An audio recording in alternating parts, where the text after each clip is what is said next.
Tout de suite, la culture, et on retrouve Jean-Baptiste Urbain pour une spéciale Aix-en-Provence.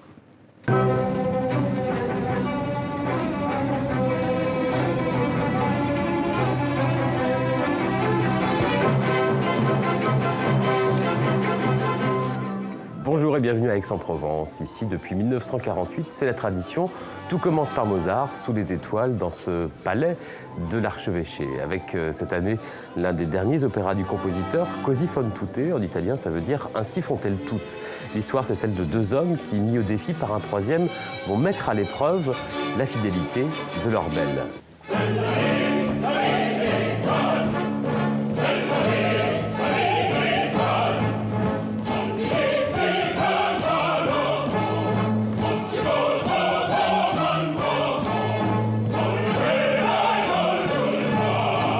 C'est Christophe Honoré qui signe la mise en scène. Le réalisateur des chansons d'amour ou encore de Non ma fille, tu n'iras pas danser transpose l'intrigue dans l'Afrique occupée par Mussolini. À l'oppression des femmes s'ajoute l'oppression des Noirs.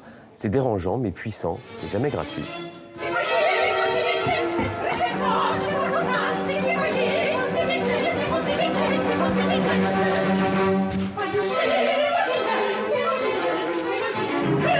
Il m'a semblé que c'était intéressant de mettre un miroir à cette domination masculine sur les femmes, cette brutalité en fait des hommes sur les femmes, aussi sur la brutalité des colons blancs sur les populations indigènes.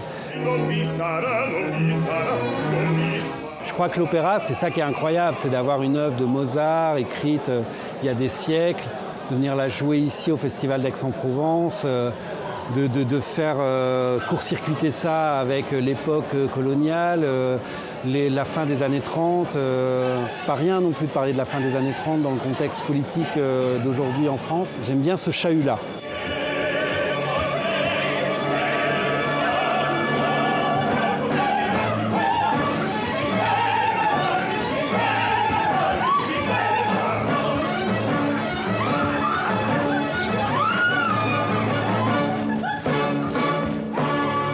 Le Festival Aix-en-Provence est un lieu de tradition, l'un des temples du beau chant, mais c'est aussi un lieu de création avec pour la première fois cette année la production d'un opéra en français et en arabe.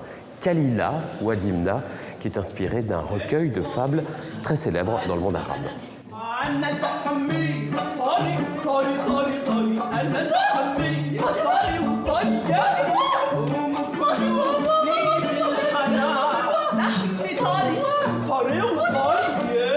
C'est le compositeur palestinien Monet Madouane qui signe la musique avec sur scène des chanteuses et des chanteurs dont certains sont de vraies stars au Liban après leur passage dans des émissions populaires de télécrochet.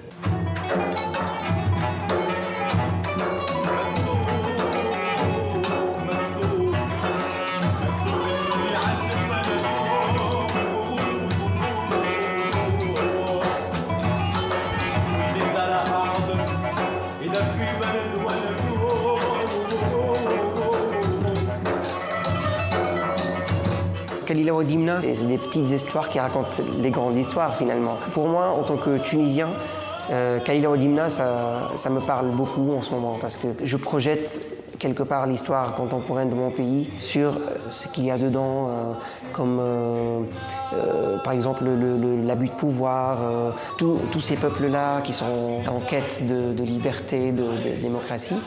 Et puis de l'autre côté, le roi qui finalement n'est pas si fort que ça. C'est à cause de lui que le poète est mort.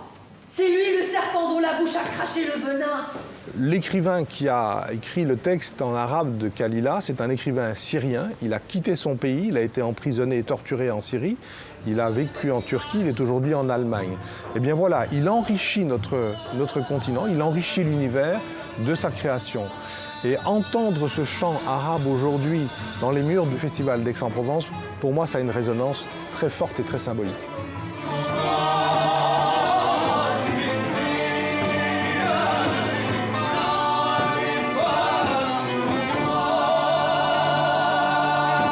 À 270 €, les places les plus chères ici au Festival d'Aix-en-Provence, l'opéra serait-il un art élitiste réservé aux plus riches? Non, assure le patron du festival, Bernard Faucroul, ancien directeur de la Monnaie de Bruxelles. Depuis son arrivée, il multiplie les initiatives contre cette idée reçue.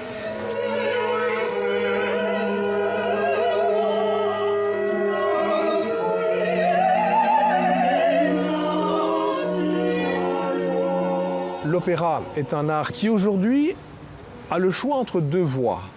Soit il reste un art qui est réservé aux privilégiés, et je pense qu'il ne survivra pas longtemps, soit on arrive à l'ouvrir à d'autres populations, à d'autres tranches d'âge, à des personnes qui viennent de tous les horizons culturels. Et à ce moment-là, je pense que nous avons l'occasion d'aller à la fois faire vivre le monde de l'opéra, mais également faire rayonner l'opéra et l'art dont il est porteur comme force vitale pour nous aider à vivre aujourd'hui. Là, le Festival d'art lyrique d'Aix-en-Provence est jusqu'au 20 juillet. Alors si vous êtes de passage dans le sud de la France, sachez qu'il reste des places pour certains spectacles. Des spectacles que vous pourrez voir gratuitement dans le monde entier dans quelques jours sur les sites internet d'Arte et de France Télévisions.